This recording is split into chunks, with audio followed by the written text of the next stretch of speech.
Paper 2 का question number 1 attempt करते हैं। इधर देखिए, a region in the form of an equilateral triangle in x y plane, height l, uniform magnetic field B pointing in the z direction. यहाँ पे magnetic field जो दे रखा है वो जेड डायरेक्शन में आउट ऑफ द पेज दे रखा है, गिवन है। A conducting loop P Q R in the form of an equilateral triangle of the same height is placed in the xy plane with its vertex p at x equal to 0। x बराबर 0 पे इस पर vertex coincide कर रहा है। In the orientation shown in figure, at t equal to 0 the loop starts entering in the region of the magnetic field with the uniform velocity v vector in plus x direction। v vector से ये downward नीचे जा रहा है। जैसे जैसे conducting loop magnetic field में enter करेगा तो इससे रिलेटेड जो फ्लक्स होगा इस सरफेस से रिलेटेड वो इंक्रीज होगा, तो ईएमएफ भी इंड्यूस होगी। यहाँ पे जो ईएमएफ होगी इसको समझने के लिए अपन फिगर ड्रॉ करते हैं।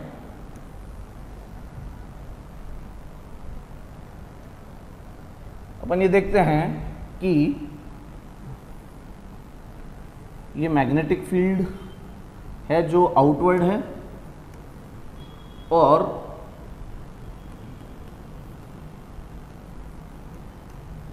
यहाँ पे कहीं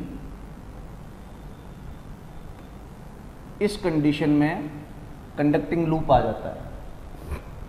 लेट्स सपोज ये कंडक्टिंग लूप अपनी पोजीशन से x लेंथ नीचे आ गया। अगर ये x लेंथ नीचे आ गया है तो फॉर श्योर ये जो यहाँ से जो ये हाइट है यहाँ से ये x/2 नीचे आ गया है। इफ ये लेंथ x/2 है तो जो ये वाली लेंथ होगी वो x/√3 होगी, और इस कंडीशन में ये पॉइंट ये जो पार्ट है जो ईएमएफ इंड्यूस करेगा वो करेगा b जो कि यूनिफॉर्म है, वेलोसिटी जो कि यूनिफॉर्म है, और l दैट इज x/√3। तो इससे ये बात क्लियर हो गई कि जो ये ईएमएफ है इंड्यूस्ड ईएमएफ वो inversely directly proportional to what x।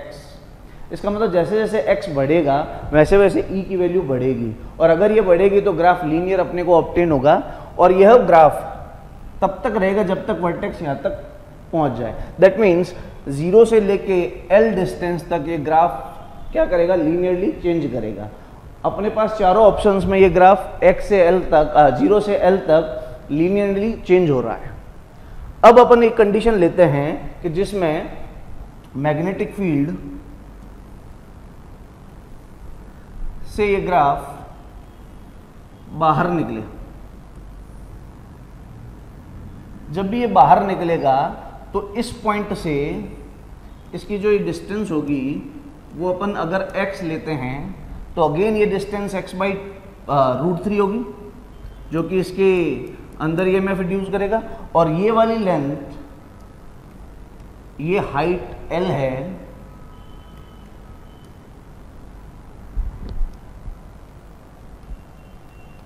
ये हाइट l है, तो ये डिस्टेंस हो जाएगी अपने पास l माइनस x। तो इसके कारण ये जो डिस्टेंस होगी वो होगी 2l माइनस x/√3। इस पोर्शन की वजह से कोई ईएमएफ इंड्यूस नहीं होगा। जैसे जैसे नीचे आएगा तो यहाँ पे जो ईएमएफ प्रोड्यूस होगा वो रिवर्स डायरेक्शन में होगा जिससे जैसे पहले हो रहा था। तो इसके कारण जो ईएमएफ इंड्यूस होगा वो E होगा b v कांस्टेंट x/√3 की वजह से जनरेट होगा माइनस 2l माइनस x/√3, और ऊपर जो कम हो रहा था l माइनस x/√3 की वजह से। तो इसकी वजह से जो ईएमएफ इंड्यूस आ रहा है वो आ रहा है bv/√3 4l minus 3x। That means अब जो ईएमएफ लीनियरली नेगेटिव x के साथ आ रही है, जैसे इसका मतलब ईएमएफ रिवर्स डायरेक्शन में लीनियरली इंक्रीज करेगी, और एक पॉइंट होगा E = 0 होगा। वो पॉइंट यहाँ से अपन देखते हैं x = 4l/3 पे हो रहा है। दैट मीन्स ग्राफ में कहीं ना कहीं ईएमएफ 4l/3 पे 0 हो रहा है। तो इन चारों ग्राफ में ये दिखाई दे रहा है कि फर्स्ट ग्राफ में 4l/3 पे ये 0 हो रहा है। That means A option is correct. हाँ, क्वेश्चन नंबर 2 फॉर पेपर 2, इसमें अपन देख रहे हैं कि एक ग्रेविटेशन का एक सिंपल सा क्वेश्चन है जिसमें ये दे रखा है particle of mass m is under the influence of gravitational field of a body mass m which is very greater than to small particles mass. The particle is moving in a circular orbit of radius r naught with time period t naught. ये अपने को given है कि r naught radius में ये क्या कर रहा है, घूम रहा है, और इसका टाइम पीरियड कितना है, t naught है. Then the particle is subjected to an additional central force corresponding to the potential energy Vc as a function of r, that is m alpha upon r cube, where alpha is positive constant for suitable dimension and r is the distance from the center of orbit. जैसा कि question में given है, अपन उसको follow करते हैं कि एक कोई m पार्टिकल है जो m मास के अराउंड रिवॉल्व कर रहा है. ये m मास का पार्टिकल है जो r नॉट रेडियस पे रिवॉल्व कर रहा है और इसका टाइम पीरियड t नॉट है. वी नो दैट जब भी ऐसा होगा तो जनरल ग्रेविटेशनल फोर्स इस पे जी m अपॉन r नॉट का स्क्वायर लगेगा. वो किसके बराबर होगा, that is m r not omega not का स्क्वायर. लेट्स सपोज इसकी एंगुलर स्पीड अपन ने क्या मान ली, ओमेगा नॉट. अगर मैं m से m कैंसिल आउट करूं तो यहाँ से अपने पास ओमेगा नॉट स्क्वायर की वैल्यू आई gm अपॉन r नॉट का क्यूब. तो ओमेगा जो वैल्यू आया, ओमेगा नॉट, वो आया root gm upon r not cube. अपने को t नॉट गिवन है. We know that what is t not here. अपने को पता है t not is equal to 2 pi upon omega not. तो यहाँ पे t नॉट की वैल्यू जो आएगी वो आएगी 2 pi upon omega not. Omega not की वैल्यू है root gm upon r not cube. तो ये होगी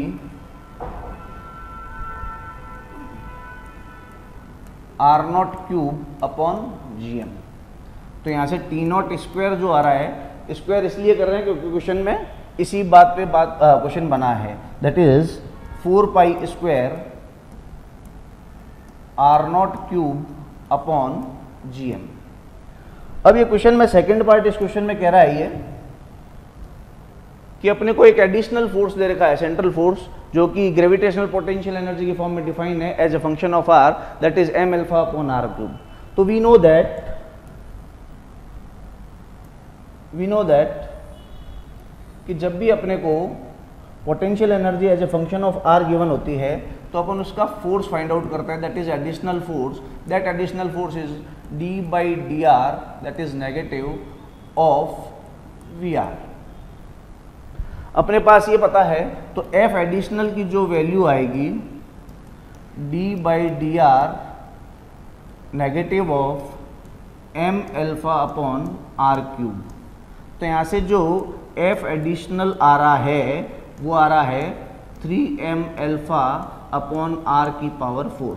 this additional force is subjected applied on the particle.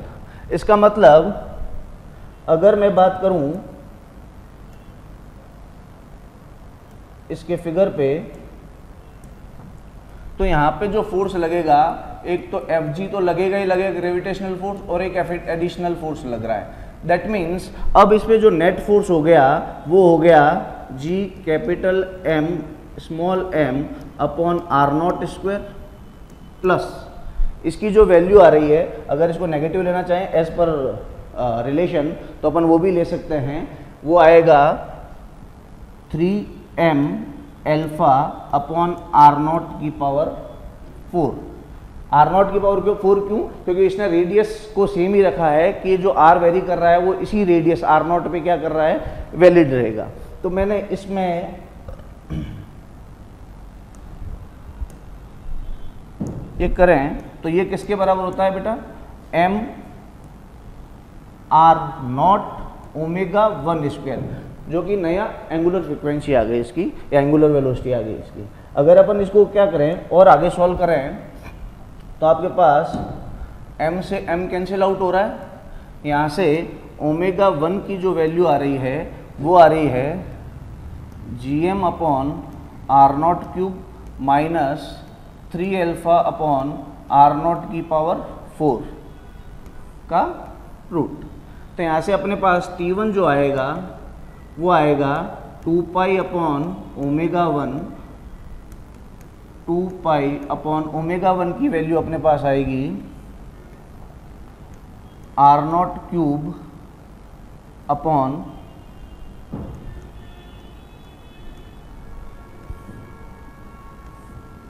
GM upon R naught cube minus 3 alpha upon R naught की power 4। अपने वो question में जो पूछा है वो पूछा है T1 square minus T0 square upon T1 square, that means 1 minus T0 square upon T1 square या T0 अपॉन T1 का होल स्क्वायर। तो यहाँ पे अपने T1 स्क्वायर की जो वैल्यू आएगी वो आएगी 4 pi square upon GM upon R naught cube minus 3 alpha upon R naught की पावर 4। ऐसा जब अपन करेंगे यहाँ पे T0 जो कि ये रहा अपने पहले से प्रूवन है, T0 की वैल्यू, ये अपने पास T0 की वैल्यू है और ये अपने पास T1 स्क्वायर की वैल्यू है। इन दोनों वैल्यू का रेशियो करके स्क्वायर करेंगे तो अपने पास जो आंसर आएगा वो answer 3 alpha upon GM R naught square आएगा। Let's start question 3 paper 2. A metal target with atomic number Z is equal to 46 is bombarded with a high energy electron beam. The emission from X-rays from the target is analyzed. The ratio R of the wavelength of the K alpha line and the cutoff is found to be R is equal to 2. Here question में जो given है अपने को वो ये चीज given है कि रेशियो जो है R lambda corresponding to K alpha और लैम्बडा कट ऑफ का रेशियो 2 गिवन है। K अल्फा लाइन वो लाइन होती है जो जब भी किसी इलेक्ट्रॉन को मेटल पे बॉम्बार्ड कराते हैं तो एक्सरे एमिट होते हैं। वो एक्सरे जो एमिट होंगे वो कंटिन्यूस भी हो सकते हैं और कैरेक्टरिस्टिक भी हो सकते हैं। तो कैरेक्टरिस्टिक एक्सरे के करस्पॉन्डिंग जो वेवलेंथ है और लैम्बडा कट ऑफ की जो वेवलेंथ है उसका रेशियो अपने को 2 गिवन है। And we know that 1 upon lambda K alpha is equal to R Z minus 1 का whole square 1 minus 1 by 4। Why it is 1 minus 1 by 4? Because K alpha जो line होती है वो इलेक्ट्रॉन का ट्रांजिशन होता है n इक्वल टू 2 से n equal to 1 तक। तो 1 upon n1 square minus 1 upon n2 square. तो यहां से lambda 1 upon lambda K alpha is equal to R 46 दे रखा है अपने को फर्स्ट केस में 1 माइनस 3 बाई 4। यहां से अपन लैम्बडा K अल्फा की value that is 4 upon 3R 45 का स्क्वायर ये फाइंड आउट कर चुके हैं। और आपका जो लैम्बडा C होता है लैम्बडा कट ऑफ वो होता है HC अपॉन EV। तो we know that lambda K alpha that is 4 upon 3R upon 45 का whole square upon HC। HC की वैल्यू है लैम्बडा C की वैल्यू है HC upon EV that is 2। यहां से EV बाई HC की value जो आई वो आई 2 इंटू 3R 45 का स्क्वायर अपॉन 4। यहाँ पे EV बाई HC इसलिए कैलकुलेट किया है क्योंकि क्वेश्चन के जो नेक्स्ट पार्ट में अपने को इसकी रिक्वायरमेंट रहेगी। क्वेश्चन का नेक्स्ट पार्ट ये है if the same electron beam is bombard another metal target with Z equal to 41। that means अगर अपन एक और मेटल ले जिसका Z 41 है और उस पे इलेक्ट्रॉन को क्या करें बॉम्बार्ड कराए तो फिर एक्सरेज एमिट होंगे वो कंटिन्यूस और कैरेक्टरिस्टिक कुछ भी हो सकता है। तो वो कह रहा है उसके लिए R की वैल्यू क्या होगी। तो we know that for such case जो लैम्बडा K अल्फा रहेगा वो रहेगा 4 अपॉन 3R 40 का स्क्वायर बिकॉज एटॉमिक नंबर दे रखा है अपने को 41। सिमिलरली R1 जो नया आएगा वो आएगा लैम्बडा के अल्फा अपॉन लैम्बडा सी। लैम्बडा के अल्फा की वैल्यू अपने पास 4/3r इंटू 40 का स्क्वायर, और लैम्बडा सी की वैल्यू जो अपन ने पहले से फाइंड आउट कर रखी है that is HC by EV, तो इसे लिख देते हैं EV by HC। From it is R1 is equal to 4/3r into 40 का square into EV by HC की वैल्यू 2 इंटू 3r 45 का स्क्वायर अपॉन 4। 3r से 3r कैंसिल आउट। जब अपन ये कैलकुलेशन करेंगे we got the value of R1 is 2.53। It is a simple question from atomic. Let's start question number 4 of paper 2। A thin stiff insulated metal wire is bent into a circular loop with its two ends extending tangentially from the same point of the loop. The wire loop has mass m, radius r, and it is in a uniform vertical magnetic field B naught, which is given in figure. Initially, it hangs vertically downwards because of acceleration due to gravity G on two conducting supports at P and Q. When a current I is passed through the loop turns about the PQ by an angle theta given by.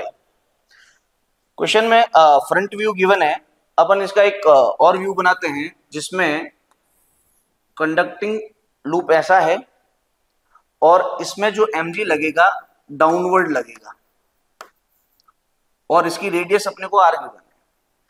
Question बोल रहा है जब भी इसमें current flow होगी तो ये angle theta से क्या हो जाता है बेटा, PQ लाइन से शिफ्ट हो जाता है। तो मैं ये देखूंगा कि जब भी ये करंट फ्लो होगी तो यहाँ पे एक मैग्नेटिक मोमेंट होगा, पहले से ही B नॉट ऊपर की डायरेक्शन में है। जब भी इस कंडीशन में आएगा तो एक टॉर्क जनरेट होगा और उस टॉर्क की वजह से अपना जो लूप है वो कुछ इस कंडीशन में आ जाएगा। और ये वर्टिकल से अगर थीटा एंगल बनाता है तो M की जो डायरेक्शन हो जाएगी वो इस डायरेक्शन में हो जाएगा और M और B जो एंगल बनाएंगे वो 90 माइनस थीटा जनरेट करेंगे as shown in the figure.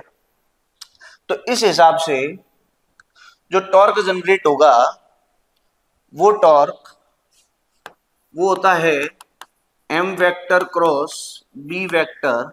तो इस टॉर्क को जो लिखेंगे वो अपन लिखेंगे MB sine M B naught sin 90 minus theta. Here M is I into A, that is pi r square into B naught cos theta.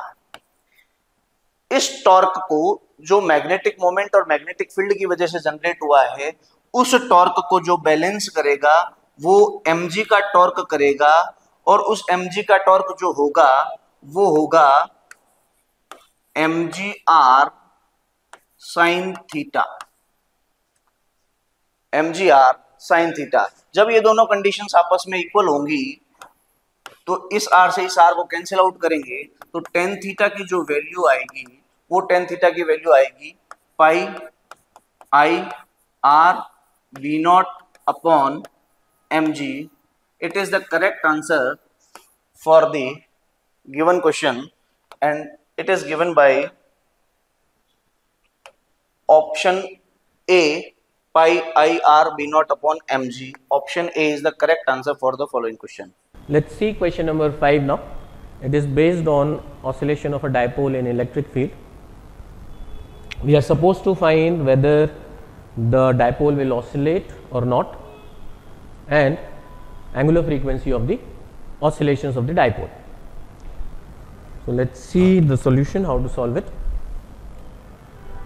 First of all, we need to know that electric field due to shell is 0 for r less than capital R, that is inside the shell, and electric field is given by 1 over 4 pi epsilon naught q by r square for r greater than r. We can simplify this expression according to the data given in the problem. As surface charge density is given, we can write total charge as sigma into 4 pi capital R square. So expression for electric field outside, this becomes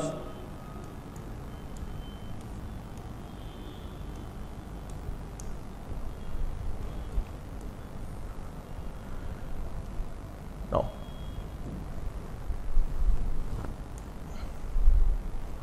first option in the problem says the dipole will undergo small oscillations for any finite value of R, but as we can see that electric field inside the shell is 0 and outside it is non-zero. So obviously dipole will not do oscillations inside the cell. So this option is wrong. If we see second option, the dipole will undergo small oscillations at any finite value of R greater than capital R, which is correct because electric field exists outside the shell only. Now let us calculate angular frequency of oscillations. For angular frequency, we know that torque on a dipole placed in electric field is given by Pe sin theta. So angular acceleration, we can also use a negative sign here because this torque will be restoring in nature, because of which dipole oscillates about its equilibrium position. So we can write angular acceleration of the dipole as, we should use expression for E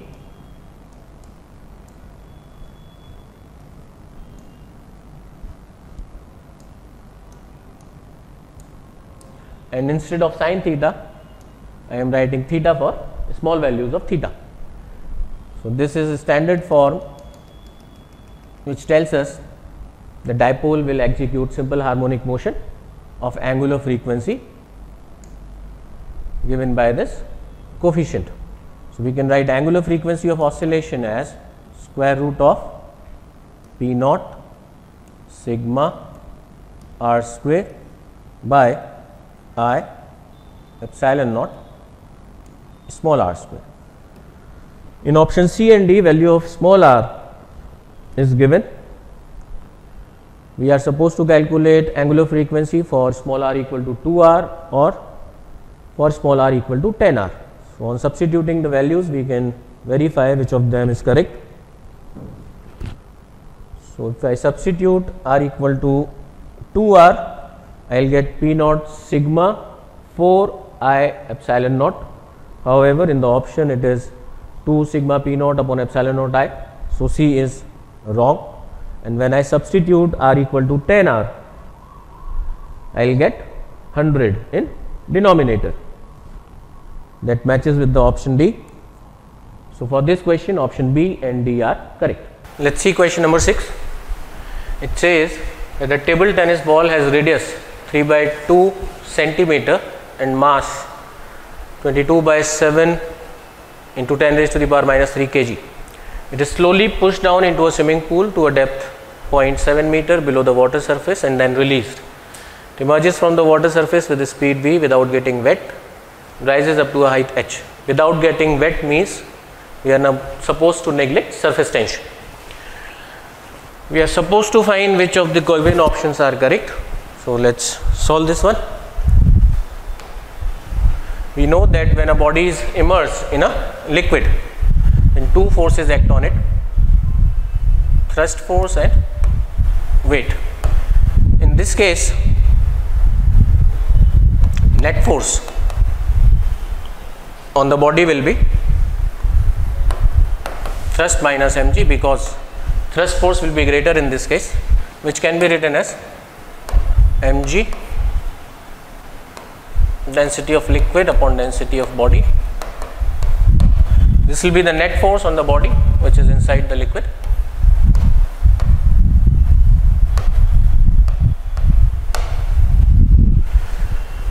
Now density of liquid is 10 raised to the power 3, while density of body,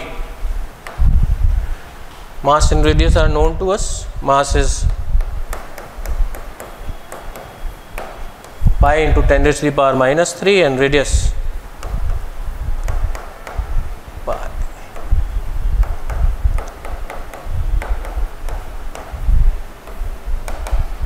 On solving, we get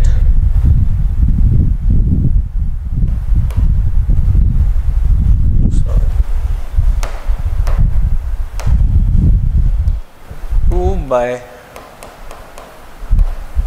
9 into 10 raised to the power 3, that is, it is 2 by 9 times density of water. So net force on it will be rho L by rho B.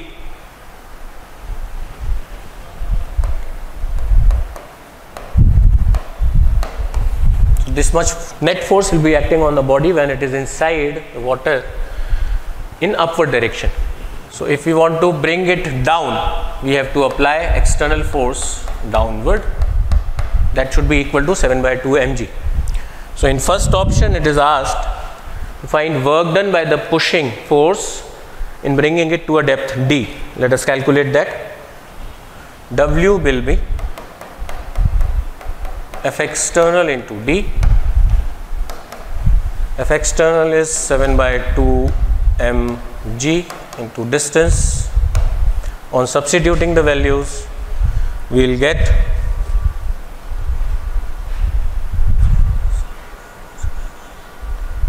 .077 joule, which is given.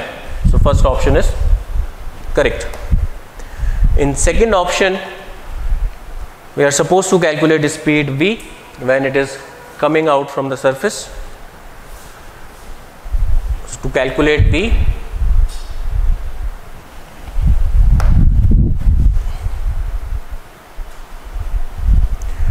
we can use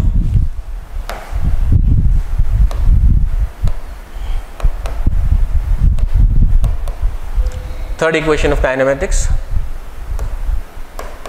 Acceleration will be net force upon mass, that was distance is given in the problem. On substituting the values, we will get 7 meter per second. So option B is also correct.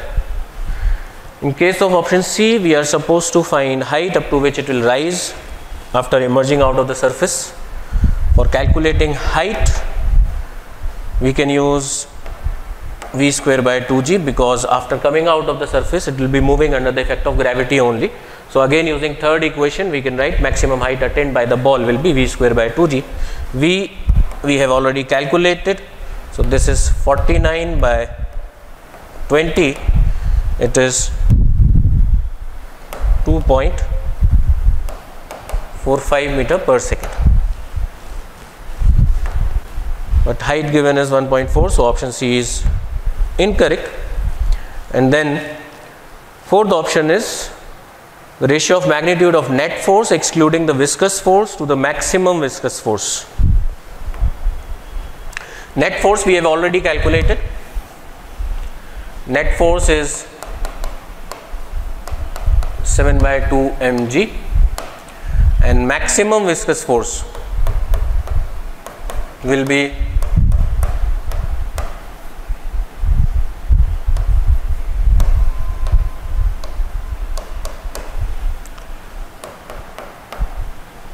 so F by Fv, it will be 7 mg by 12 pi eta r V max. Now if we take the value of V max as calculated here, we get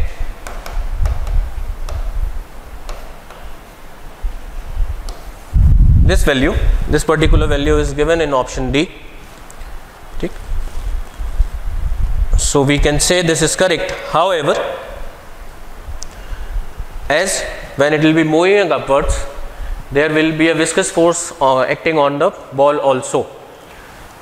So velocity attained by the ball will not be equal to 7 that we have assumed while calculating the value of net force without viscous force and maximum value of viscous force. So in my opinion, answer to this problem could be either A, B or A, B and D, because D will be correct if velocity is very close to 7 meter per second, and because viscous force will act for very short duration, or if we calculate individually the value of viscous force, that is also very small in comparison to net external force acting on the ball.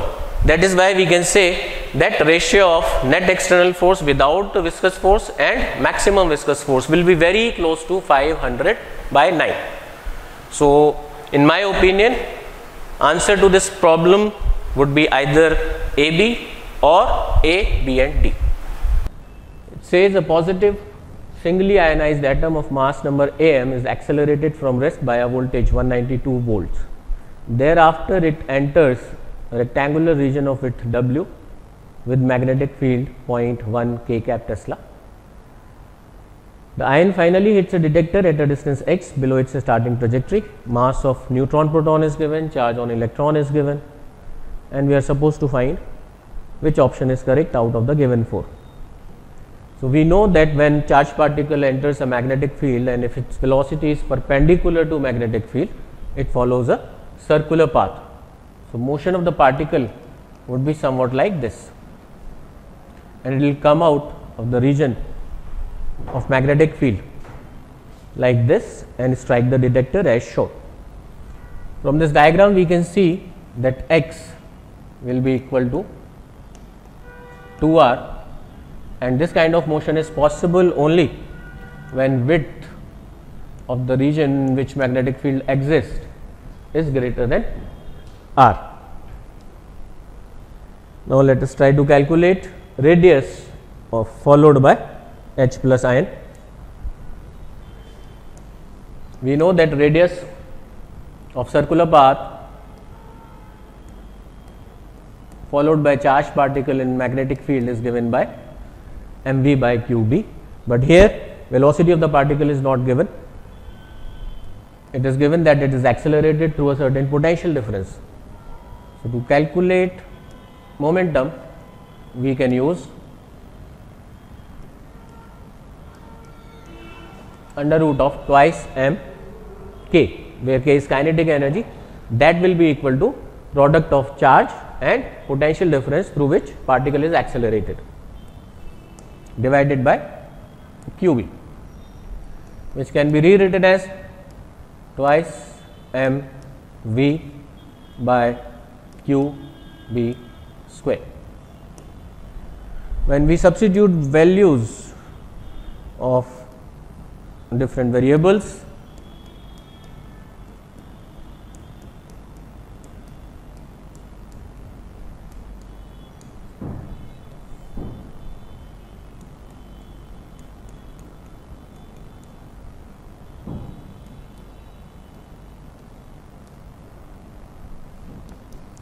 on solving it gives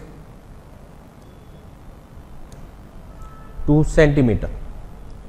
So for option 1, value of xr, which is 2r, will be 4 centimeter. So option 1 is correct. In second option, the value of x for an ion with mass number which is 144. So mass of this ion will be 144 times. So from this relation only we can directly say that as mass is increased by 144, radius will also increase by square root of 144, that is 12. So in second case, radius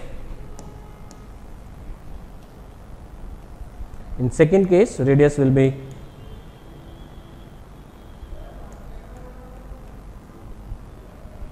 12 times of 2 centimeter, that is 24 centimeter, and value of x will be 48 centimeter. So this option is also correct. The third option says for detecting ions with AM greater equal to 1 less equal to 196, the minimum height x1 minus x naught. x1 is this entire distance and x naught is this distance. So if we keep on decreasing mass, radius will increase, the value of x will increase, and if we keep increasing mass, the radius will increase. Okay. The range of mass is given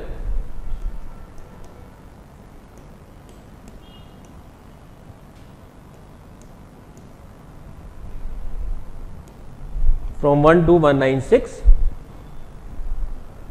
So on this basis we can write range of radius will be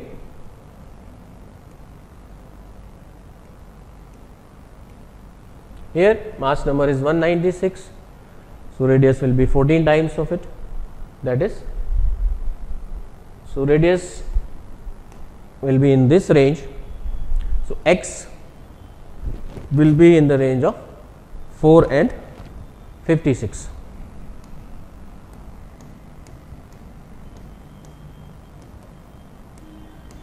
So minimum value of x can be 4, maximum value of x can be 56. So the range x0 minus x1 minus x0, it should be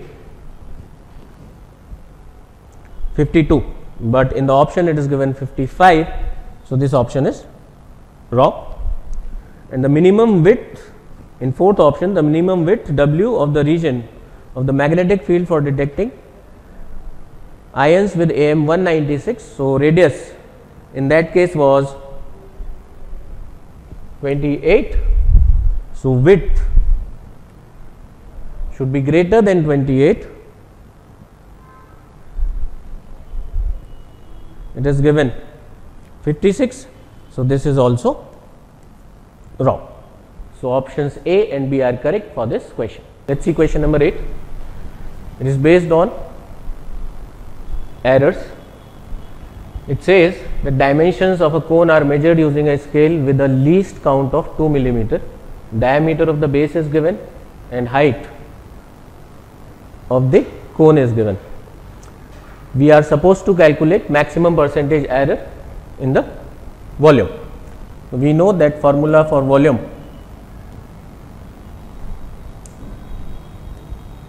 is given by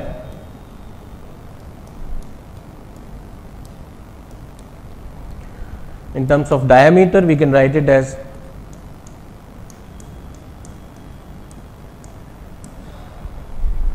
diameter in the problem is given as 20 centimeter, but as it is measured with a scale of least count 2 millimeter, we can write it as.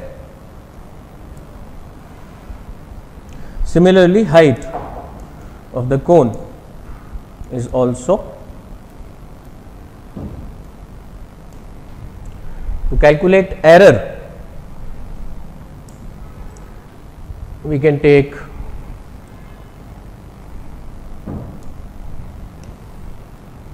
log of this expression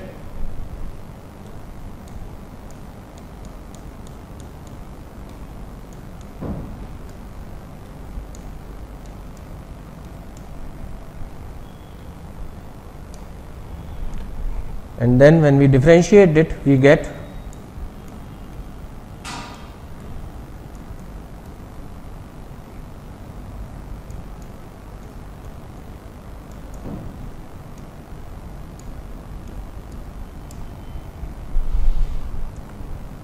here values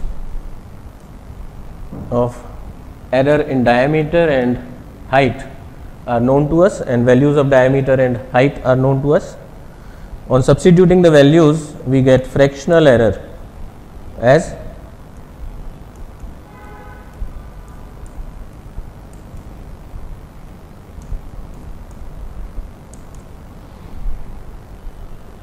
that is 0.03. This is fractional error, but in question we are supposed to calculate percentage error. percentage error will be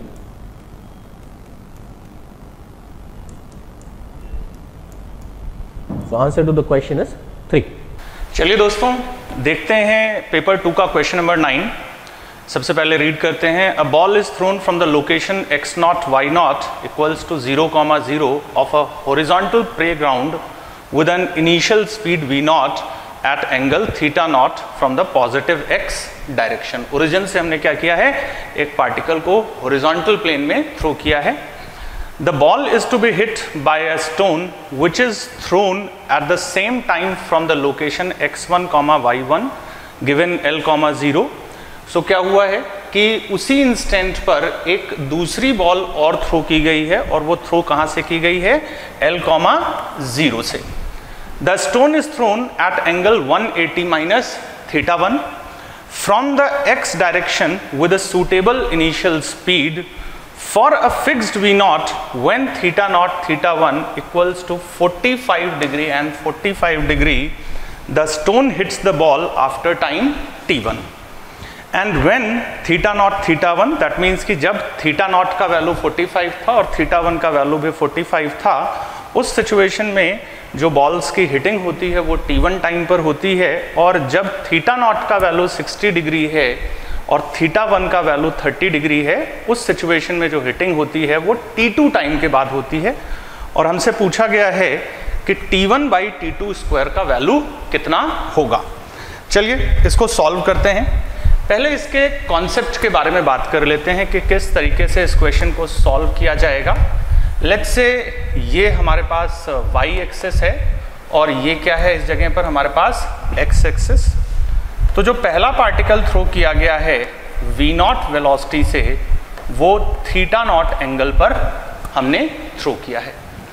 और जो दूसरा particle है वो कहीं इस जगह पर है और ये दूरी हमको दे रखी है, ये दूरी l के बराबर है. ठीक है. और फिर यहाँ से हमने एक दूसरे पार्टिकल को थ्रो किया है विद सम स्पीड v1.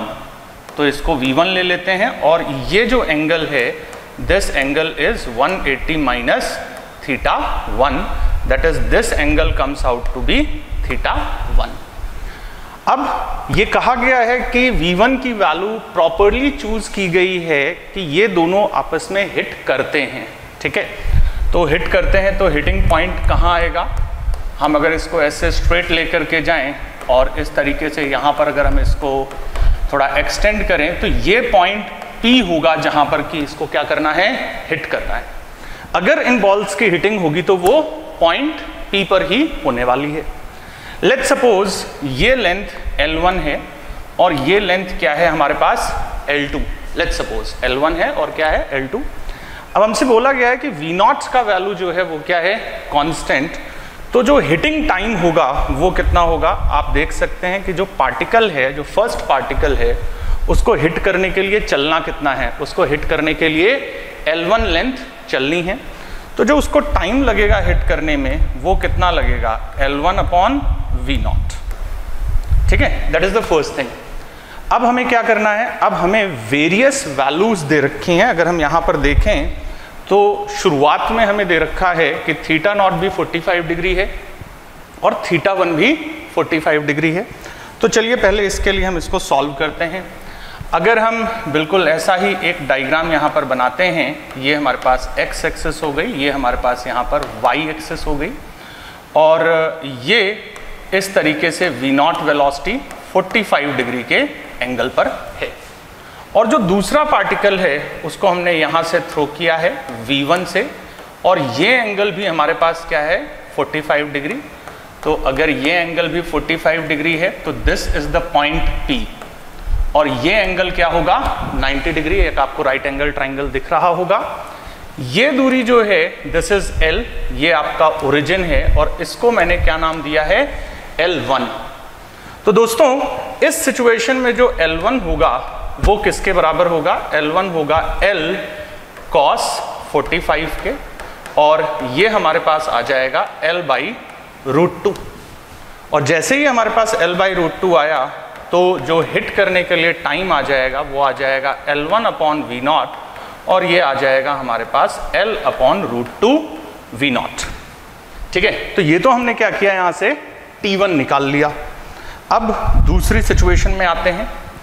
दूसरे सिचुएशन में जो थीटा नॉट दे रखा है वो हमको 60 डिग्री दे रखा है, और थीटा 1 जो दे रखा है हमको वो 30 डिग्री दे रखा है। चलिए दूसरी सिचुएशन के लिए हम इसको सॉल्व करते हैं। जब हम इसको दूसरी सिचुएशन के लिए यहाँ से सॉल्व करेंगे, थोड़ा सा इसको ऊपर ले लेते हैं, जब हम इसको दूसरी सिचुएशन के लिए यहाँ पर सॉल्व करेंगे तो एक बार फिर से डायग्राम बनाते हैं। ये हमारे पास यहाँ पर y एक्सिस आ गई और ये क्या आ गया, x एक्सिस। अब यहाँ जो पार्टिकल है जिसको हमने V0 से थ्रो किया, ये एंगल 60 डिग्री है, और यहाँ से जो दूसरा पार्टिकल हमने थ्रो किया V1, ये हमने यहाँ पर 30 डिग्री के एंगल पर थ्रो किया है। और जब इस तरीके से होगा तो this will be the point P। Once again आप देखेंगे डेटा कितना प्यारा दिया गया है कि जो ट्राइंगल यहाँ पर हमारे पास फॉर्म हो रहा है वो राइट एंगल ट्राइंगल है। So this angle is 90 degree.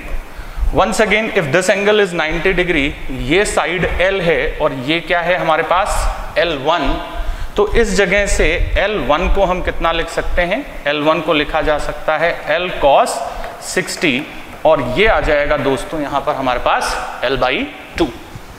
इससे अगर हम T2 कैलकुलेट करते हैं, लेट्स कैलकुलेट द T2, तो T2 क्या आ जाएगा हमारे पास L/2 V0। So we have the value of T1 and simply we have the value of T2 also. देखते हैं पूछा क्या गया है। पूछा गया है हमसे T1/T2 का square. So now we have the value of T1 as well as we have the value of T2। अब क्या करते हैं, यहाँ से T1/T2 लिखते हैं, जो कि हमारे पास आएगा √2, और जैसे ही हम यहाँ से T1/T2 के स्क्वायर के बारे में बात करेंगे, ये आ जाएगा यहाँ से हमारे पास 2। तो जो इसका करेक्ट आंसर आने वाला है that comes out to be 2। दोस्तों now let's come to the question number 10 of paper 2। सबसे पहले प्रॉपर तरीके से इसको रीड करते हैं। तो क्वेश्चन क्या कह रहा है हमसे, ये कह रहा है a charge is kept at the central point P of a cylindrical region, the two edges subtend a half angle theta at P। तो जो सेंटर पर हाफ एंगल आ रहा है वो थीटा दे रखा है as shown in the figure। when theta equals to 30 degree, then the electric flux through the curved surface of the cylinder is phi। If theta equals to 60 degree, then the electric flux through the curved surface becomes phi/√n, and where the value of n is। This is one of a very basic question। इसके लिए हमें क्या जानना है, जो कि हम लोगों ने क्लास में ज़रूर देखा होगा। हमको बताया गया होगा कि अगर हमारे पास यहाँ पर एक इस तरीके से कोई भी डिस्क है, और इस डिस्क की एक्सिस पर अगर हम एक चार्ज Q रख देते हैं, एंड लेट्स सपोज ये जो एंगल है, this angle is let's suppose alpha, मान लेते हैं कि एंगल कितना है अल्फा, तो वो फ्लक्स जो कि इस डिस्क से बाहर आता है उसको हम लोगों ने बोला हुआ है Q/2ε0 1 - cos अल्फा। इस क्वेश्चन में इस रिजल्ट का इस्तेमाल हम लोग करेंगे जैसे कि हम लोगों ने क्लास में सॉलिड एंगल का इस्तेमाल करते हुए डिराइव किया होगा। तो चलिए थीटा की वैल्यू तो हम लोग बाद में रखेंगे, सबसे पहले हम थीटा की टर्म्स में ही इस क्वेश्चन को सॉल्व कर लेते हैं। ये हमारे पास इस जगह पर एक सिलेंडर है, ये रहा सिलेंडर, इसको मैं थोड़ा सा बड़ा बना देता हूँ। ये लेट्स सपोज हमारे पास यहाँ पर ये एक सिलेंडर है, और ये इसका सेंटर है, दिस इज द सेंटर। तो अगर ये यहाँ पर सेंटर हो गया, साथ ही साथ हमको ये दे रखा है कि ये एंगल जो है this angle is theta as well as this angle is also theta, उसके साथ साथ ये एंगल भी थीटा है, और ये जो एंगल है ये भी क्या है, थीटा। तो मैं क्या कर रहा हूं, मैं ये जो चार्ज यहां पर हमारे पास है, मैं इसको एक क्लोज सरफेस में मान रहा हूं, जहां पर कि क्लोज सरफेस में क्या है, दो सर्कुलर डिस्क है, और उसके साथ साथ क्या है हमारे पास एक कर्व्ड सरफेस है। लेट्स सपोज जो डिस्क है, डिस्क से जो आपका फ्लक्स है, लेट्स सपोज दिस इज φ1, तो इस डिस्क से भी जो फ्लक्स होगा वो किसके बराबर होगा, φ1 के। एंड लेट्स सपोज जो कर्व्ड सरफेस है, कर्व्ड सरफेस से जो फ्लक्स है वो कितना है यहां से हमारे पास φ2।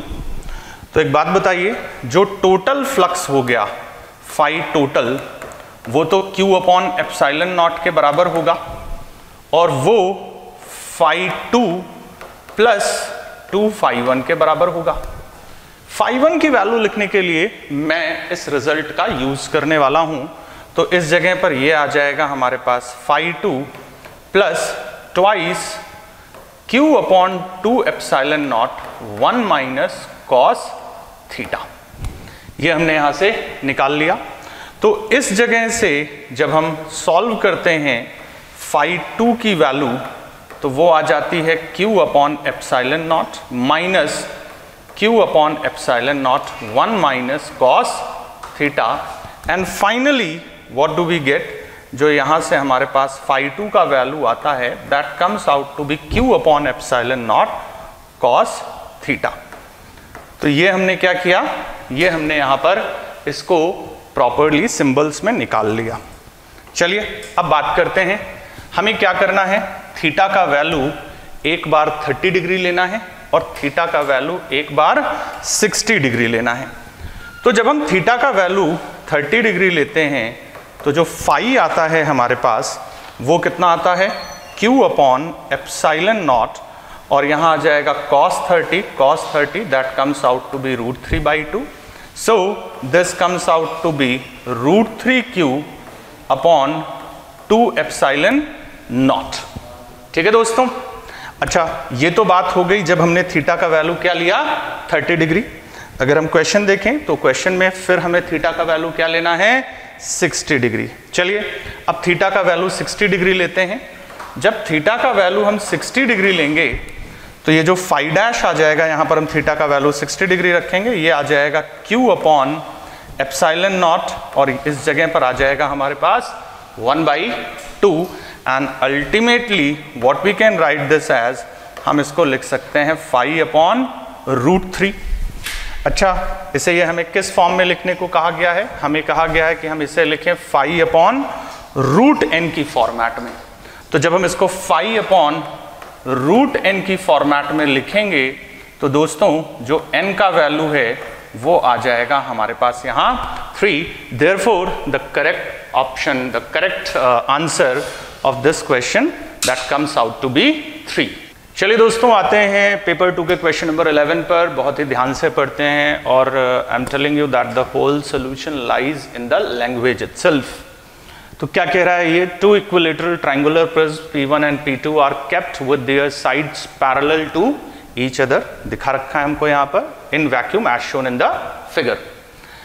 A light ray enters prism P1 at an angle of incidence theta such that the outgoing ray undergoes minimum deviation in prism P2। Remember, ये जो लाइन है, ये लाइन इस क्वेश्चन के लिए सबसे इंपॉर्टेंट लाइन है। इसी लाइन को पकड़ के हम चलेंगे और क्वेश्चन का सोल्यूशन देखेंगे।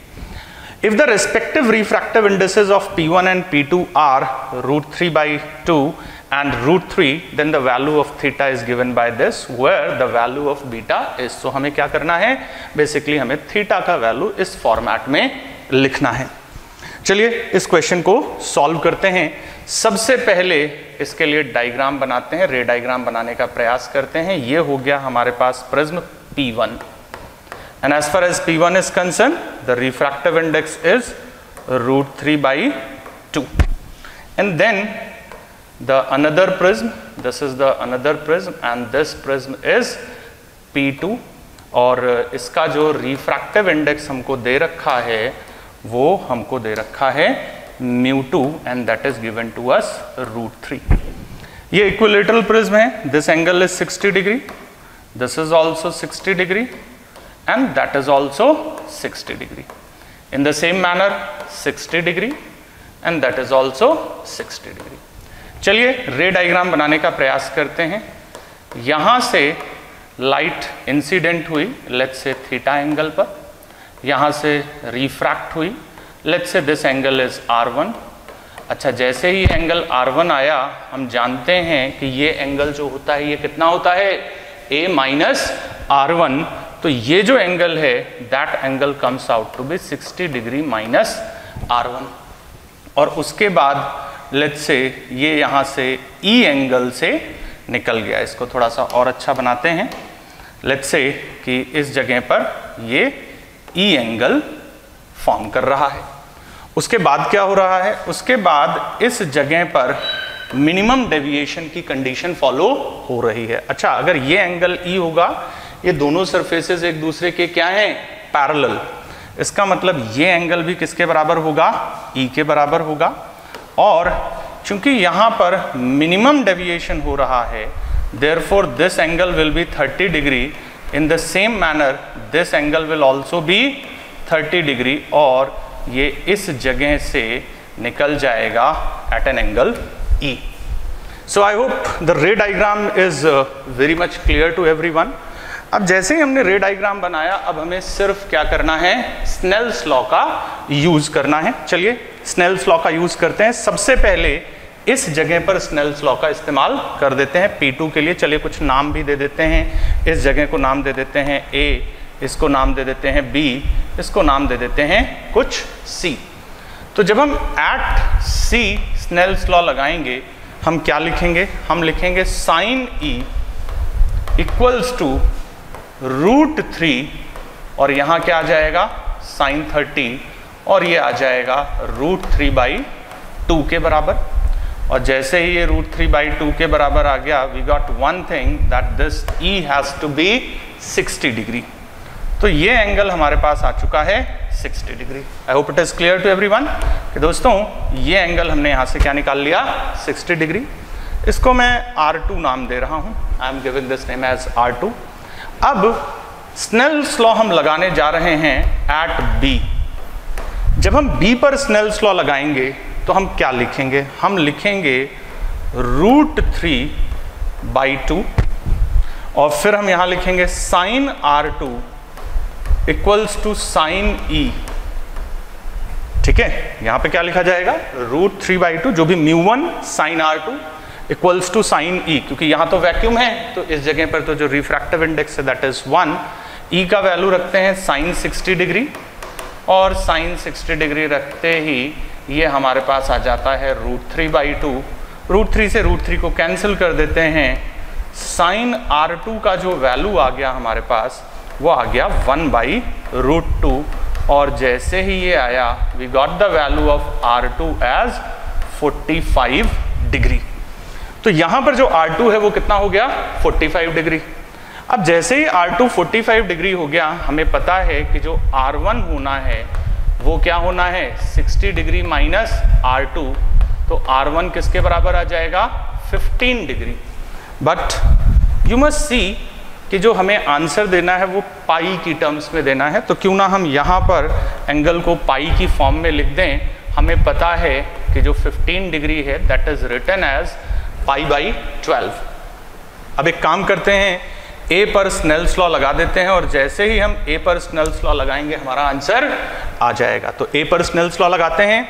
A के लिए हम क्या लिखेंगे, sine theta is equals to √3/2 sine R1, और R1 का वैल्यू कितना है दोस्तों, π/12, और इस जगह से थीटा का वैल्यू साइन इनवर्स √3/2, और यहाँ क्या आ गया हमारे पास, साइन π/12। ठीक है, ये हमने यहाँ से कैलकुलेट कर लिया। एक बार यहाँ पर चलते हैं, तो यहाँ पर साइन में क्या है, π/β। वापस से एक बार आंसर पर आते हैं। जब यहाँ से हम इसको कंपेयर करेंगे, so what we will get beta as 12। Therefore, the answer of this question is 12. चलिए दोस्तों आते हैं पेपर 2 के क्वेश्चन नंबर 12 पर। Let's read the question carefully. So what does question says? It simply says an infinitely long thin wire having a uniform charge density per unit length of 5 nanocoulomb per meter is passing through a spherical shell of radius 1 meter as shown in the figure. हमारे पास एक shell है और उस shell को centre से cross करता हुआ एक यूनिफॉर्मली चार्ज लॉन्ग वायर है। A 10 nanocoulomb charge is distributed uniformly over the spherical shell if the configuration of the charges remains static। ये क्या कहना चाह रहा है कि जो शेल है उसके ऊपर चार्ज यूनिफॉर्मली डिस्ट्रीब्यूटेड है और ये इस वायर की प्रेजेंस की वजह से डिस्टर्ब नहीं होता, डिस्टॉर्ट नहीं होता, that means that remains uniform. The magnitude of potential difference between point P and R in volt is, दो पॉइंट दिखा रखे हैं, पॉइंट P सेंटर से 0.5 मीटर की दूरी पर है और जो पॉइंट R है वो सेंटर से कितनी दूरी पर है, 2 मीटर की दूरी पर है। तो हमें क्या करना है, P और R के बीच में पोटेंशियल डिफरेंस कैलकुलेट करना है। तो दोस्तों इसको कैलकुलेट करने के लिए हम दो बहुत ही सिंपल रिजल्ट्स का इस्तेमाल करेंगे और फाइनली उनको हम क्या करेंगे, सुपर इम्पोज कर देंगे। सबसे पहले हमें जो रिजल्ट चाहिए वो चाहिए स्फीयर का, एक जो स्फेरिकल शेल है जिसका रेडियस r है, जिसके ऊपर चार्ज q यूनिफॉर्मली डिस्ट्रीब्यूटेड है। हमें पता है अंदर के पॉइंट पर जो पोटेंशियल होता है वो क्या होता है, kq upon capital R for r less than और इक्वल्स टू कैपिटल R। अंदर का कोई भी पॉइंट हो, irrespective of the distance from the centre, जो पोटेंशियल होता है वो कितना होता है, kq अपॉन कैपिटल R। और बाहर का जो पॉइंट है वहां का पोटेंशियल का फॉर्मूला होता है kq upon small r for r greater than और इक्वल्स टू कैपिटल R। उसी तरीके से इनफाइनाइट वायर के बारे में भी बात कर लेते हैं। अगर हमारे पास इसका चार्ज डेंसिटी लैम्डा है और अगर हमारे पास इस जगह पर दो पॉइंट्स हैं, ये पॉइंट आर ए डिस्टेंस पर है और ये पॉइंट क्या है, आर बी डिस्टेंस पर है, तो हम सब लोगों ने इसको क्लास में ज़रूर डिराइव किया होगा कि जो V A minus V B आता है वो कितना निकल करके आता है, 2k lambda L N R B upon R A. तो हम क्या करेंगे, जो पॉइंट्स हमको P और R दे रखे हैं, एक बार तो पोटेंशियल डिफरेंस कैलकुलेट कर लेंगे शेल की वजह से और दूसरी बार पोटेंशियल डिफरेंस कैलकुलेट कर लेंगे हम लोग किसकी वजह से, वायर की वजह से, ठीक है। और फिर दोनों को सुपर इम्पोज कर देंगे। तो सबसे पहले हम शेल की बात करते हैं। ये रहा हमारे पास शेल, इसका रेडियस 1 मीटर है, ये वाला पॉइंट P है और ये वाला पॉइंट क्या है यहाँ पर R, और इसके ऊपर चार्ज हमको दे रखा है। तो जब हम यहाँ से Vp माइनस Vr लिखेंगे तो P पॉइंट अंदर का पॉइंट है, पोटेंशियल होगा KQ upon capital R, capital R is 1, जो इसका रेडियस है वो कितना दे रखा है, 1 दे रखा है, minus KQ upon KQ upon 2, क्योंकि जो R पॉइंट है उसकी जो दूरी है वो कितनी दे रखी है हमको, यहाँ से 2 मीटर दे रखी है और ये 0.5। यहाँ से जब हम Vp माइनस Vr निकालते हैं तो ये हमारे पास निकल करके आता है KQ बाई 2। वैल्यूज को सब्सटीट्यूट करते हैं, K इज 9 इंटू 10 की power 9, 10 into 10 raise to the power minus 9 by 2 and this comes out to be 45 volt. तो दोस्तों शेल की वजह से P और R का जो पोटेंशियल डिफरेंस है वो हमारे पास आ जाता है 45 वोल्ट। चलिए अब वायर की वजह से देखते हैं कि वायर की वजह से क्या पोटेंशियल डिफरेंस होगा। तो ये रहा वायर, चार्ज डेंसिटी लैम्डा, ये पॉइंट हमारा P है, ये पॉइंट R है, ये डिस्टेंस हमको दे रखी है 0.5, ये दे रखा है 2।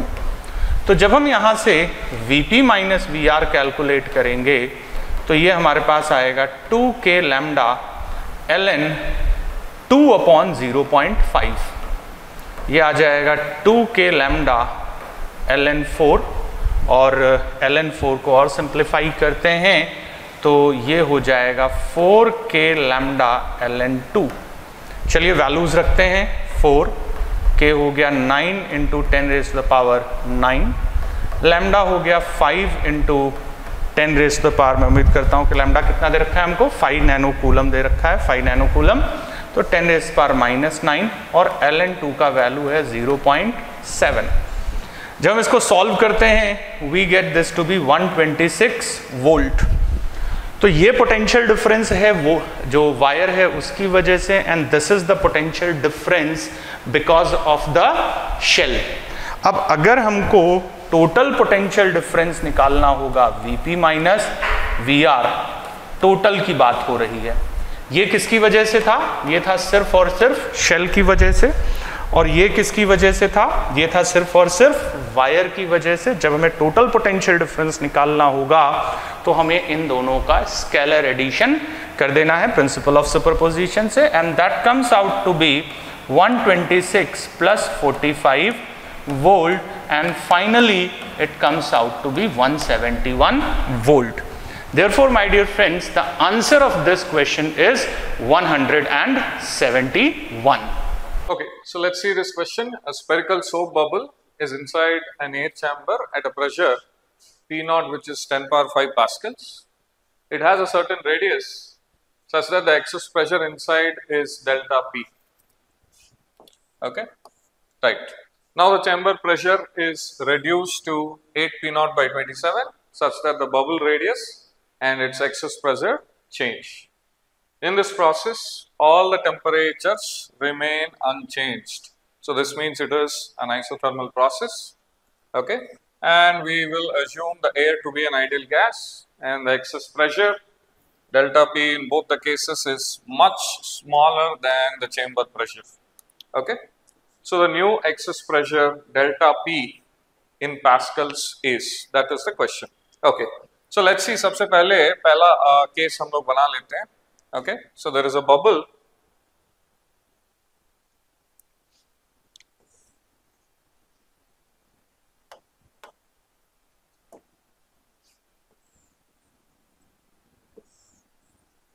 So there is a spherical bubble with a small radius. Okay. तो इसका रेडियस हम लोग r मान लेते हैं. ओके, पहले केस में the air pressure outside is P naught, और यहाँ पे let us say that this is P naught plus delta P which is given. Okay, so जो एयर यहाँ पे है, this is an ideal gas. So when the pressure actually changes, let's say that this radius is some r dash. Okay, outside pressure is given 8 P naught by 27. ठीक है, सो यहाँ पे हमें delta P dash find out करनी है. ठीक है, सो it is also given that delta P dash and delta P are much smaller than this outside pressures.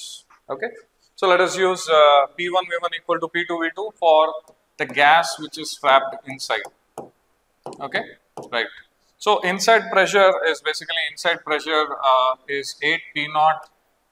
Total pressure is 8 P naught by 27 plus delta P dash. Okay, right.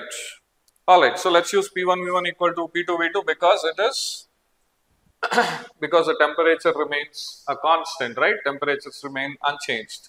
All right. So let's see. So we have to write P naught plus delta P. Okay, into 4 by 3 pi r cube, and here we need to equate it to 8 P naught plus 27, 8 P naught by 27 plus delta P dash into 4 pi by 3 r dash cube. Okay, all right. Let's solve this.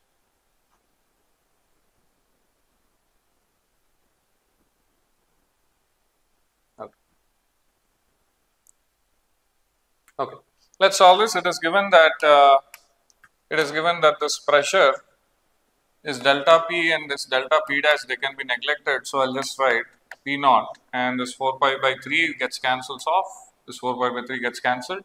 So यहाँ पे क्या बचेगा? P naught into r cube is equal to 8 P naught by 27 into r dash cube. ठीक है, right. So यहाँ पे P naught भी cut जाएगी, and you have r dash cube is equal to 27 by 8 r cube. Okay, and this is how much? How can you write this as 3 by 2 r whole cube, and you can cancel this off and say that r dash is 3 by 2 r. Okay, now coming back to the problem where it is given delta P is equal to 144 pascals.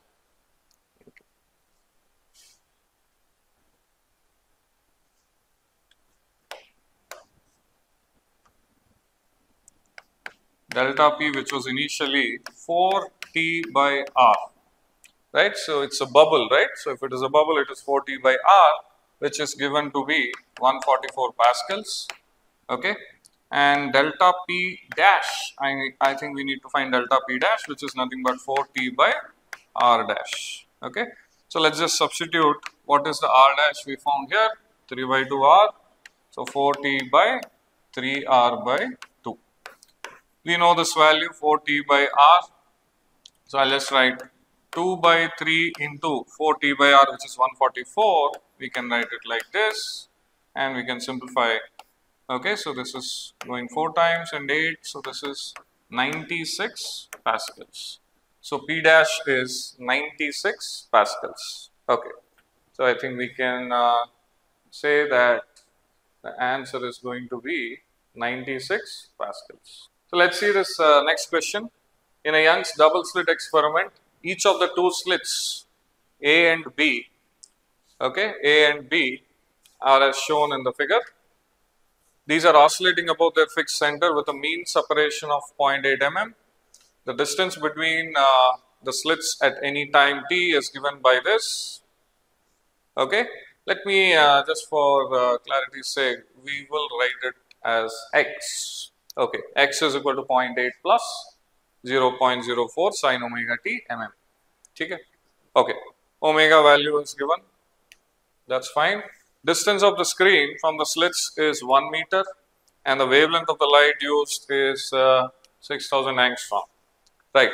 The interference pattern on the screen changes with time, while the central bright fringe remains fixed at 0.2. Okay. So we are assuming that these 2 slits have coherency. Okay, that the slit A and slit B are coherent. The light sources which are falling on them. Otherwise, this question is not valid. Okay. So anyway, I think we can, that's a reasonable assumption. So let's move forward. यहाँ पे हमें find out करनी है 8th bright fringe, okay, above the point O, okay, above this point O, which oscillates between 2 extreme positions. So the separation between these 2 extreme positions in micrometer पूछा गया. Okay, let's see. Okay. Okay, so सबको पता है YDAC. This is the diagram.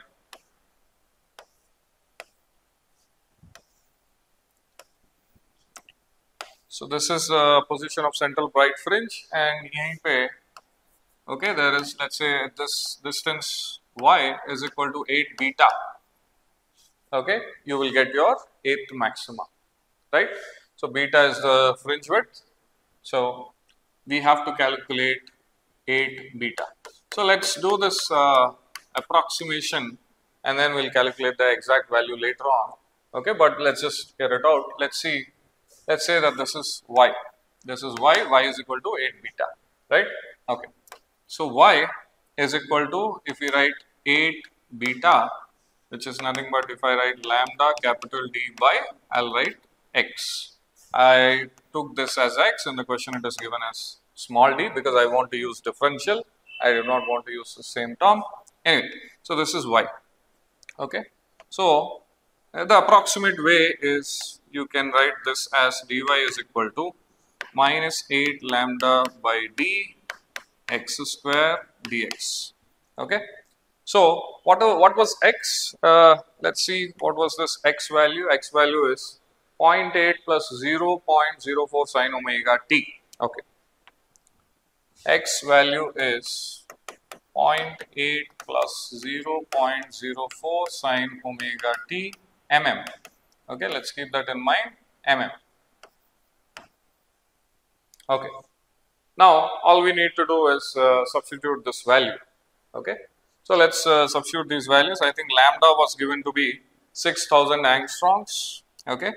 We just need the modulus of it. We don't need the exact value. So dy is approximated to delta y, and dx is approximated to delta x. So this is 8 into 6000 angstrom. I can write it as 6 into 10 power minus 7. And d, I think this d is given as 1 meter. We will also write it 1 meter. Okay. Into 1 divided by x square. X square, I'll be writing it as 0.8 mm whole square. Okay, 0.8 mm whole square. So let me write 0.8 mm whole square. Okay, and dx. What is this dx? How the delta x changes? So it oscillates between. Okay, so only this part is the variable. So dx is going to be dx or delta x is going to be, okay, 2 times this amplitude, that is 2 times 0.04 mm. Okay, we have to be careful here. We'll have to write 2 into 0.04 mm. Okay, so here what happens? We will have to write 2 into 0.04 mm. Let me write into 10 power minus 3 meters. Okay, so let's do this calculation. Let's see. So this is 10 power minus 6, this is 10 power minus 7, it goes up 10 power minus 1, 10 power minus 1, and this is 10 power minus 3, so that will be 10 power minus 4. Okay, let's write 10 power minus 4. Okay, so all the 10 powers are taken into account. We will just write 8 into 6, this is 8 into 6, okay, into 0.08 divided by 0.8 square, 0.8 square, okay, 0.8 square. So you see that this comes out to be, okay, so you can cancel out this 8, this 8 into 0.08 and 0.8 into 0.8. So you'll be left with 6 into 10 power minus 4, okay, or I think the answer is asked in micrometers, which is 10 power minus 6. So we can write this as 600 into 10 power minus 6 meters, or we can write this as 600 micrometers. Okay, so this is the approximate way, and if you don't want to use this, we can always go for the exact method. We can go for this. The exact value is okay, we'll do this here. Okay.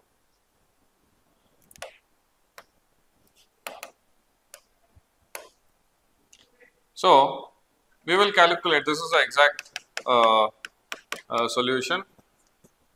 So y is equal to, we know it is 8 lambda capital D by x. I am writing small d as x. Now we need the difference between, we need the positions of extremes, right? So let me calculate, let me use this delta y will be exactly equal to, if you want to write 8 into lambda, which is 6 into 10 power minus 7, 6000 angstroms. This is 1 meter, capital D.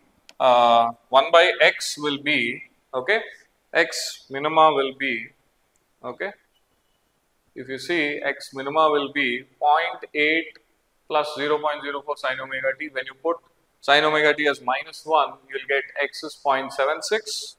Okay, so that will be one extreme, and when you put sin omega t as 1, that will be 0.84, right? Okay, so let's see. Okay, and both are in an mm, right? All right. So let me write, this is 1 by 0.76 minus 1 by 0.84 mm. So let me write into 10 power 3. Okay.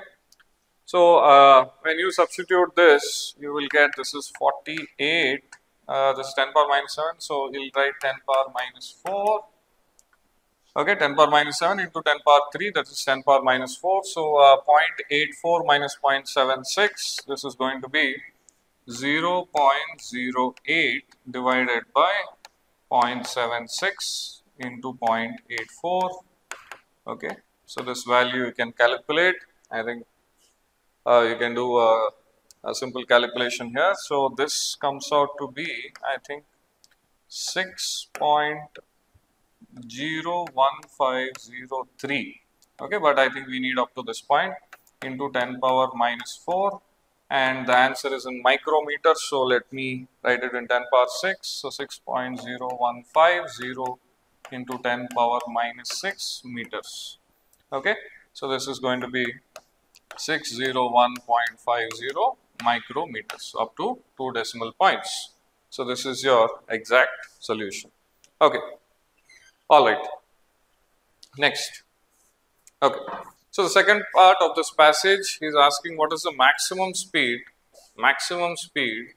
in micrometer per second at which the 8 bright fringe will move is. Okay, right. So let's solve this problem. The rest of the problem you have seen previously. Okay. So this is relatively simple. We can use this directly. Let us write the same thing what we have written previously. 8 bright fringe lambda capital D by small x. We were writing small x as small d given in the question. So he is asking what is this dy by dt? Dy by dt, what is it equal to? Okay.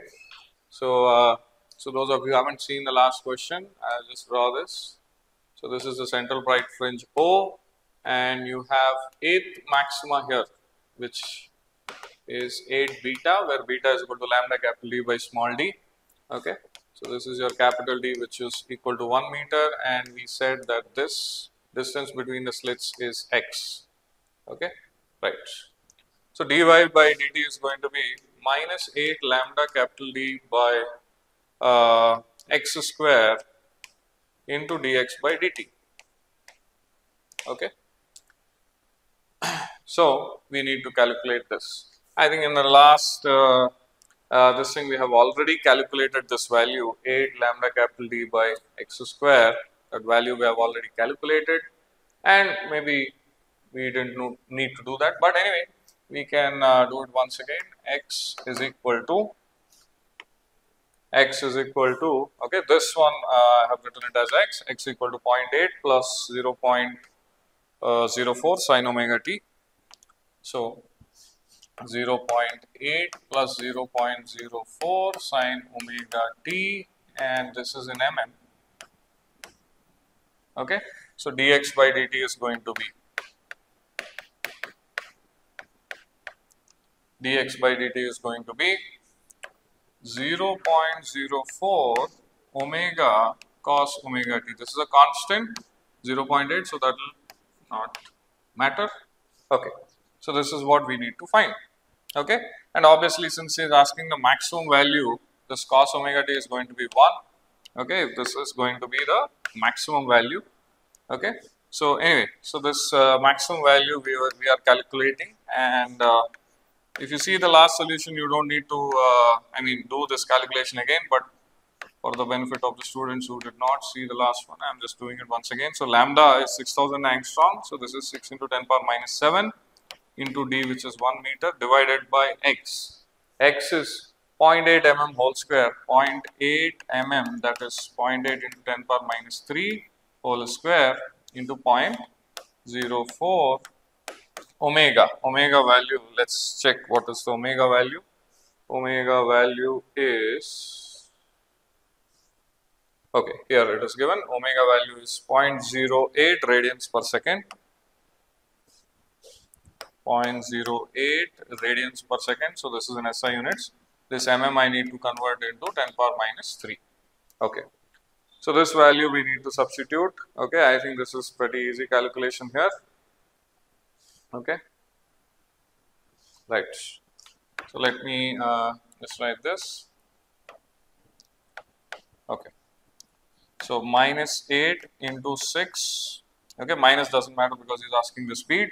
So 10 power minus 7, 10 power minus 3, 10 power minus 10, and this is 10 power minus 6. So this is going to be into 10 power minus 4. Let's keep it aside.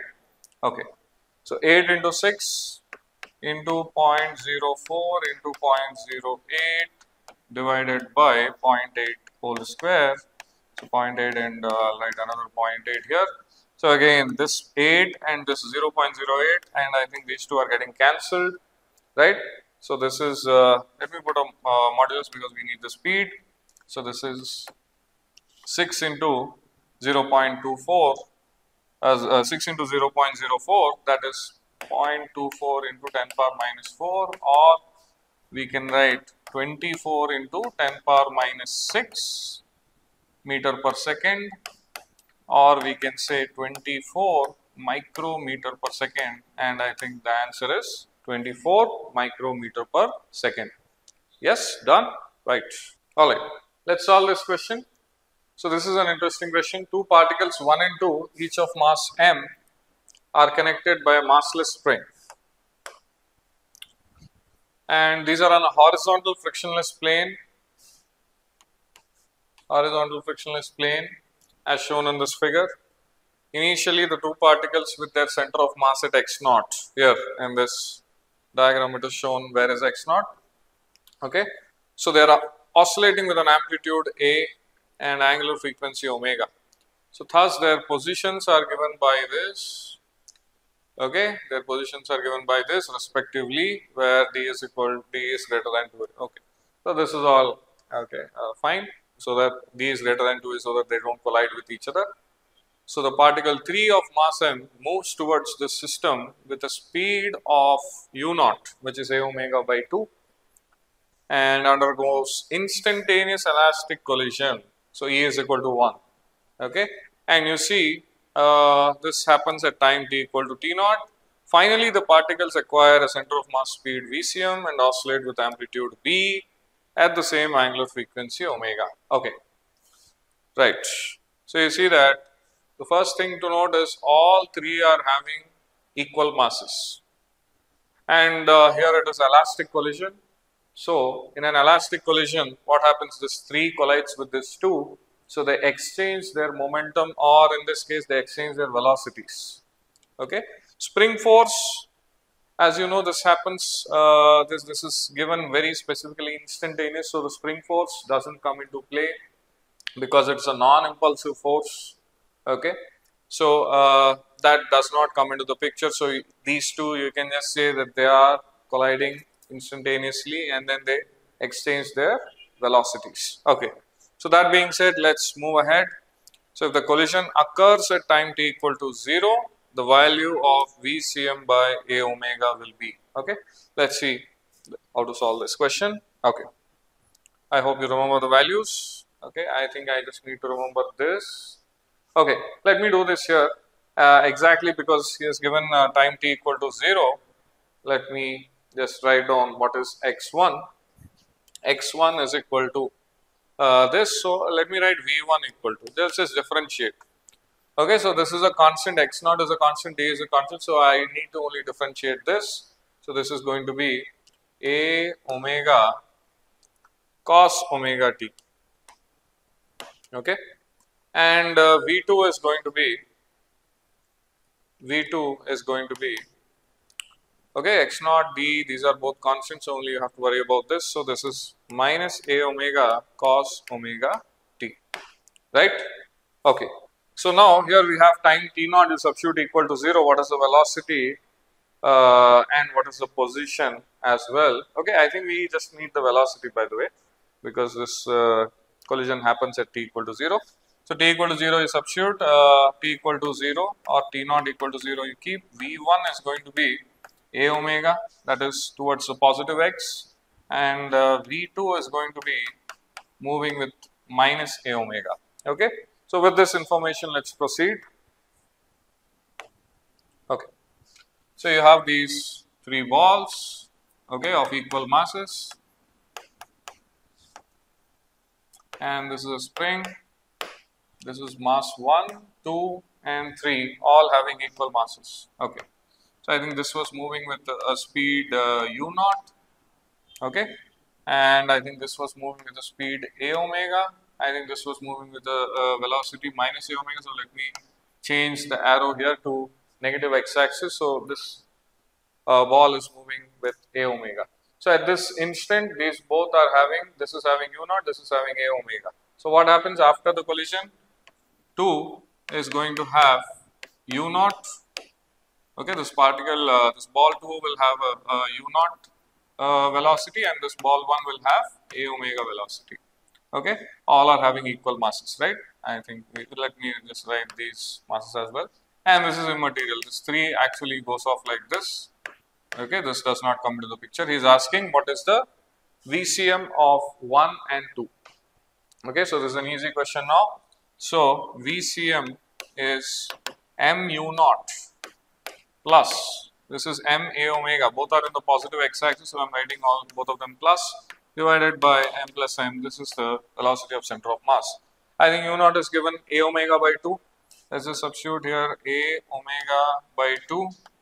Okay, so what will this be? I think we can simplify this.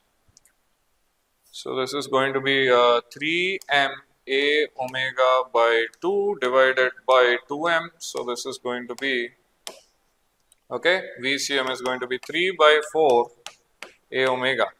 I think they have asked what is VCM by a omega. VCM by a omega is going to be 3 upon 4, or this is 0.75. Okay, up to 2 decimal points, this is 0.75. That's the answer, right? Let's see the second part of this passage, question number 17. Two particles again, I think I'll not read this again. Okay, so in this he is asking what happens at T naught is equal to pi by 2 omega, right? So here what happens at T naught is equal to pi by 2 omega, what is the value of 4b square by a square? Okay, so let's see, let's substitute this value pi by 2 omega in this x1. Let's see what is the value of x1, what is the value of v1 at this time. Okay, so x1, let me write it here, x1 value is simply x naught plus d plus sine omega times pi by 2 omega, so that will be sine pi by 2, so this will be plus a, okay, and x2 is going to be x naught minus d minus a, sine omega t is 1. So what happens? So this is the center of mass and this was the original distance was 2d. So they are both at these positions, right? That such that they are, this one is at minus a position from its original position and this one is at a plus a from its original position. Okay, and you can see that the velocities also will be 0 at this instant, pi by 2 omega. Let's just differentiate and see. V1 is going to be, what is the velocity as a function of time? These two are constant, so this will be V1 is equal to a omega cos omega t, and V2 is going to be minus a omega cos omega t. Okay, so if you substitute, you see pi by 2 omega, when you substitute pi by 2 omega cos pi by 2, so this is going to be 0 and this is also going to be 0. So these are at their extremes. Okay, so this is the extreme position of 2 and this is the extreme position of 1. Okay, so both are completely stretched. The spring is completely stretched and they are at their extreme positions. Okay, so that being said, let's move ahead. He is asking what happens if this third ball comes and hits this second ball, which is at rest, and this is also at rest, by the way. Okay, so let's see, these two are having equal masses and this is an instantaneous elastic collision as in the previous question. So they will just exchange their velocities because their masses are also the same. Masses are same and E, coefficient of restitution, is equal to 1. So they will exchange their velocities. Okay, alright, let's do this. Okay, let's see this problem. This is particle 3 which is having a u naught. U naught, I think it is given as a omega by 2. Alright, and this 2 was at rest. This 2 is not moving, particle 2, and this is the spring.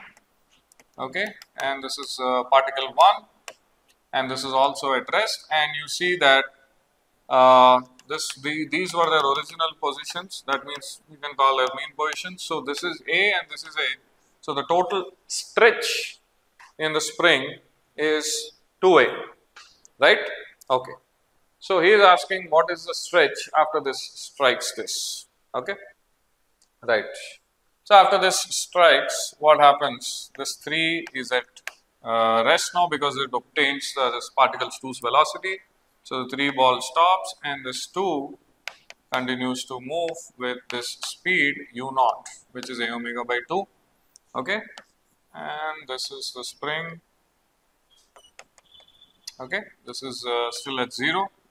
Okay, so what happens? I think there are multiple ways to solve this problem. One of the easiest, I would say, is half mu u relative square concept. Half mu u relative square, this will be changed into the potential energy, right? Okay, So let me write what is mu here. I am looking at only particle 1 and 2, balls 1 and 2.